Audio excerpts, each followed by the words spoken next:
नमस्कार साथियों, आप सबका पुनः स्वागत है श्रद्धा एस्ट्रो ज्योतिष में। आज हम लोग कवर करने वाले हैं वृश्चिक लग्न की कुंडली में यदि लग्न में ही बुध आके बैठ जाते हैं तो किस प्रकार का फल देते हैं। हम ये भी कह सकते हैं वृश्चिक लग्न में वृश्चिक राशि का बुध किस प्रकार का फल देता है प्रथम भाव में। इससे पहले हम लोगों ने सूर्य, चंद्रमा और मंगल की कंप्लीट वीडियो रिकॉर्डिंग भृगु सरल पद्धति अनुसार चैनल पे अपलोड कर दी है। कोई भी व्यक्ति भृगु सरल पद्धति को आधार बनाकर ज्योतिष को सीखना चाहता है, चैनल को सब्सक्राइब कर सकता है। हम जल्द ही सूर्य से लेकर राहु केतु तक 9 के 9 ग्रहों का 12 अलग अलग लग्न की अलग अलग राशियों में फल को अपलोड करने वाले हैं। उस अपलोडेशन को पाने के लिए आप बेल आइकन दबा सकते हैं ताकि आपको टाइमली अपलोडेशन मिल जाए। मेरा नाम है सनत कुमार वाजपेयी, 15 सालों का अनुभव है मुझे साइंस एंड एस्ट्रोलॉजी में। हमारे बारे में और अधिक जानकारी के लिए सिंपली गूगल करें, सनत वाजपेयी लिखें, आपको मेरे बारे में कंप्लीट इन्फॉर्मेशन मिल जाएगी। तो वृश्चिक लग्न का अपना एक स्ट्रक्चर है, अपना एक स्वभाव है, किस प्रकार का लग्न का स्वभाव होता है उसके लिए भी हम ऑलरेडी प्लेलिस्ट अपलोड कर चुके हैं। तो आप वृश्चिक लग्न के नेचर को पहले जानें, तब आपको ये चीज़ समझने में आसानी होगी कि वृश्चिक लग्न किस चीज़ को अपनी क्वालिटी मानकर चलता है। तो फिर जो क्वालिटी मानता है तो उस क्वालिटी से रिलेटेड प्लैनेट को ज़्यादा इंपॉर्टेंस देता है, ज़्यादा प्रेफरेंस देता है।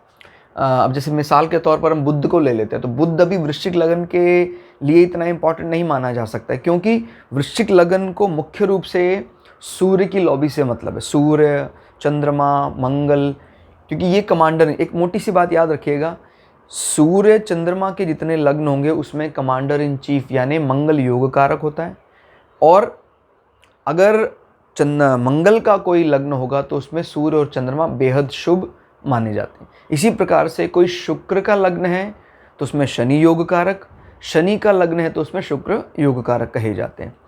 तो बुध क्योंकि देख रहे हैं अष्टम भाव का स्वामी भी है और एकादश का भी स्वामी है। तो आपको पता है हम प्रायः एकादश के स्वामी को अगर उसके साथ दूसरे कोई अच्छे भाव का नहीं जुड़ा हुआ है, जैसे 1, 5, 9 या केंद्र, तो हम उसको प्रायः अशुभ में ही मानते हैं। क्लियर? तो कुल मिला के ये अशुभ इस लग्न के लिए माने जाते हैं। यानी अशुभ का मतलब सीधी बात है कि भाई वो व्यक्तित्व उस ग्रह को इतनी ज़्यादा इंपॉर्टेंस या तवज्जो देने के मूड में नहीं दिखाई देता है। वृश्चिक लग्न का जो मूड है वो आपको पता है, मंगल का वो स्वभाव है तो क्रोध, लेकिन मंगल का एक ऐसा स्वभाव जो जल तत्व प्रधान राशि में दिखाई देता है। यानी ये छुप कर रहने वाली राशि है, छुप कर रहने वाले व्यक्तित्व हैं। सबके सामने इनके व्यक्तित्व को जल्दी समझ पाना, एक्सप्लोर कर पाना पॉसिबल नहीं होता कि मैंने इसको आइडेंटिफाई कर लिया है कैसा होगा, बहुत मुश्किल होता है। और ऐसे व्यक्ति अगर इस प्रकार के व्यक्ति अगर किसी इन्वेस्टिगेशन में लगते हैं तो बहुत अच्छा होता है। तुरंत इनको ताव भी आता है, गुस्सा भी आता है और एक्सट्रीम लवर होते हैं। अगर ये किसी को चाहने लग जाते हैं तो फिर वो अंत तक चाहते हैं, लेकिन एक्सट्रीम हेटर भी होते हैं। ये इनकी सबसे बड़ी प्रॉब्लम भी है। ऐसे लग्न का लग्नाधिपति इन लोगों को फेवर करना चाहिए, अदरवाइज़ ये सोसाइटी से एक बहुत बड़ा गैप बना लेते हैं। क्लियर? तो अभी बुध यहाँ पर आके बैठा है, तो देखिए बुध के व्यक्तित्व से ये राशि का व्यक्तित्व काफ़ी अलग है। जो थोड़ा सा फेवर कर रहा है वो एक ही बात है, सिर्फ ये जल तत्व प्रधान राशि है। तो बुध यहाँ पर आके बैठे हैं, आपको बुद्धिमान बनाने का कार्य कर रहे हैं, आपको हर काम में सोचने का विचार बना रहे हैं। लेकिन वृश्चिक राशि का जो स्वामी है मंगल, वो इनको ज़्यादा फेवर या ज़्यादा इम्पोर्टेंस नहीं देता है, वो तो इनसे शत्रु भाव रखता है।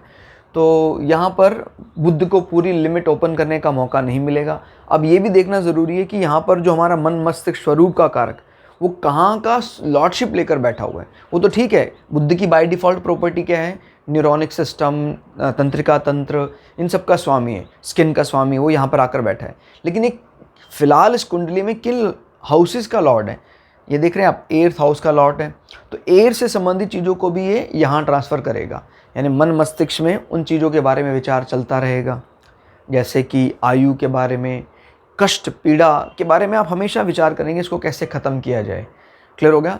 इसको लेकर आप, और दूसरा कष्ट पीड़ा से ही फिर हम ईश्वर की तरफ झुकाव रखते हैं, तो वो भी इसमें कई प्रकार के कॉम्बिनेशन देखे जाते हैं। जैसे मान लीजिए इस कुंडली में बुध आत्मकारक होकर, जो जैमिनी पद्धति का भी आधार माना जाता है, आत्मकारक होकर प्रथम भाव में बैठता है और वो 8th का भी लॉर्ड है, तो फिर ये बेहद शुभ होता है कोई मेडिटेशन प्रोग्राम के लिए। आत्मकारक का सिंपल अर्थ है जैमिनी पद्धति में जिस ग्रह की डिग्री सबसे ज़्यादा है वो आत्मकारक माना जाता है। क्लियर हो गया? जैसे 9 के 9 ग्रहों में मान लीजिए बुध की डिग्री 27 डिग्री, बाकी सबकी नीचे है, तो बुध वहाँ आत्मकारक बन जाएगा। और जब आत्मकारक ग्रह लग्न से संबंध बनाता है या लग्नाधिपति से संबंध बनाता है और चंद्रमा से संबंध बनाता है, सूर्य से संबंध बनाता है, क्योंकि सूर्य हमारे सबके क्या बोलते हैं परमानेंट या बाय डिफ़ॉल्ट आत्मकारक है। क्लियर हो गया? एक तो कहते हैं चर आत्मकारक, चर यानी बदलने वाला, तो चर आत्मकारक वो होता है जो ज़्यादा डिग्री से उसको अलॉट किया जाता है, और परमानेंट अलॉटमेंट तो सूर्य को मिली हुई। किसी किसी का चर आत्मकारक और परमानेंट जो आत्मकारक है वो दोनों ही सूर्य हो जाते हैं, क्योंकि सूर्य की डिग्री सबसे ज़्यादा है, तो वो और ज़्यादा ऑस्पिशियस होता है। तो फिलहाल इस कुंडली में हम ये देख पा रहे हैं कि अगर बुध अष्टम का स्वामी होकर बैठ जाता है और अगर हमें ये नहीं पता है कि आत्मकारक नहीं है, तो फिर ये आठवों के अवगुणों को भी यहाँ लेकर जाएगा। मृत्यु के बारे में विचार करना, मृत्यु के बारे में आप बहुत सोचते हैं, इसमें आपकी अपनी मृत्यु भी, इस कारण से व्यक्ति मृत्यु से मोक्षा की तरफ जाने पर विचार करने लग जाता है। क्लियर हो गया? अगर इसमें मंगल का साथ मिले तो फिर कहना ही क्या। क्लियर हो गया? अगर मंगल का साथ, मंगल का माने मंगल अच्छी स्थिति में हो, यहाँ ना बैठे इसके साथ तो ज़्यादा ठीक रहेगा। मंगल जैसे मान लीजिए एक्सेल्ड करके यहाँ बैठ जाए तो वो इस घर को भी साध लेगा। अगर यहाँ बैठेगा तो दोनों के बीच में डिशुम होने के चांसेस बढ़ जाते हैं।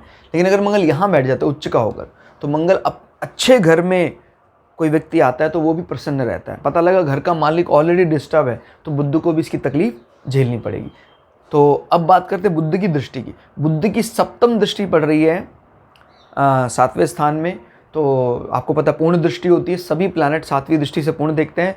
तो ये 7वीं दृष्टि बताती है कि आपके पार्टनर में ना सिर्फ क्योंकि शुक्र का संबंध आ रहा है, कोमलांग, विचारों में सौम्य रहना, मिठास, बुध की बुद्धिमत्ता भी झलकती है। आपका पार्टनर बहुत समझदार होगा, और जब शुक्र और बुध का मिलन चाहे दृष्टि से करें चाहे राशि के हाउसेस से मिलता है, तो वो व्यक्ति को मजाकिया और मजाक पसंद ऐसा बना देता है। क्लियर होगा? तो अच्छी बात है कि आपके 7वें भाव में ऐसी चीज़ें हैं। बुद्धिमत्ता भी झलकती है, तो आपकी जो पार्टनरशिप डील्स अगर आप करते हैं व्यापार में, उनमें भी सीरियसनेस की बजाय आपका विनोद छलकता है। क्लियर हो गया? तो वो आप हंसी मजाक करते हैं, वो एक अच्छी बात है। और इसमें बुध किसकी लॉर्डशिप लेकर बैठा? अष्टम की। तो अष्टम के बाद मतलब आपका ससुराल पक्ष भी होता है। जब ससुराल पक्ष का स्वामी अपने से 6 होकर लग्न में बैठता है, तो मतलब ऐसे व्यक्ति का ससुराल उसके लिए विचार नहीं होता है, और वो विचार दुख देने वाला भी होता है। कारण क्योंकि जहाँ ये बैठा है, मैं भूलना नहीं है, मटेरियल गेन को अगर हम छोड़ दे तो जितना भी हमारा फिजिकल बॉडी के साथ अटैचमेंट है, उस अटैचमेंट को ये बुध यहाँ पे बैठकर कम करेगा। क्लियर हो गया? गेन के मामले में तो ठीक है, आपको ससुराल पक्ष से गेन मिलने की पूरी संभावना है। और बुध का मतलब किस प्रकार की गेन की बात करता है? जब बुध कुछ देने की बात करता है तो ज़्यादातर बौद्धिक इम्प्रूवमेंट की बात करता है। ऐसी कोई चीज़ें हो सकता है आपकी पढ़ाई के लिए कुछ इस प्रकार का अनुदान, इस प्रकार की बातें बुध से ज़्यादा एक्सपेक्ट की जा सकती हैं। मैथ्स का है इसका हिसाब किताब, तो इस प्रकार के कोई आपने अचीवमेंट ये इस प्रकार की कोई मदद मांगी है कि भाई मुझे एक इस प्रकार की कोई एजुकेशनल वेंचर खोलना है, बनाना, उसमें बुध या ससुराल पक्ष से आपकी मदद करने वाले हैं। जैसे मंगल संबंधी, दिमाग में सबसे पहले मंगल संबंधी मदद का मतलब होता है ज़मीनी मदद।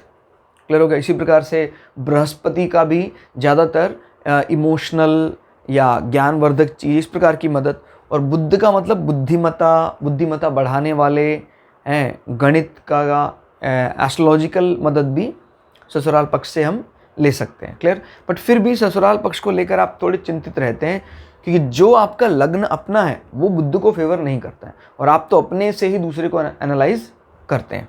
ठीक हो गया? फिर हम बात कर लेते हैं एकादश भाव की। एकादश भाव 11वें भाव का स्वामी अपने से 1, 2, 3।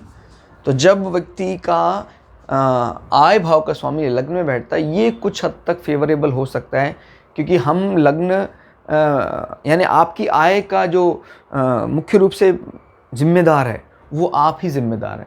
आप अपने मेहनत से स्वयं अपने रिसोर्सेज खोलेंगे और ऐसा व्यक्ति अपनी बुद्धिमत्ता से कहीं ना कहीं इस प्रकार का कोई काम करता है जिसको रेगुलरली फ़ायदा होता है। क्लियर हो गया कि इस राशि में ये ज़्यादा अच्छा फल देते हैं, कन्या राशि में। तो इस हाउस का ज़्यादा बेनिफिट भी मिलने वाला है। तो याद रखिए, अपने से तृतीय का मतलब होता है 1, 2, 3। आय भाव को लगन भाव से कनेक्ट करो वाया 3 नंबर। 3 आपका छोटे भाई बहन भी होता है, 3 आपका कम्युनिकेशन भी होता है। तो कम्युनिकेशन की मदद से आप लाभ दिलाकर अपने आप को प्रसन्न रखने वाले हैं। क्लियर होगा? तो ये तय करता है, क्योंकि 1, 2, 3, 3 का मतलब होता है हमारा कम्युनिकेशन, वार्तालाप।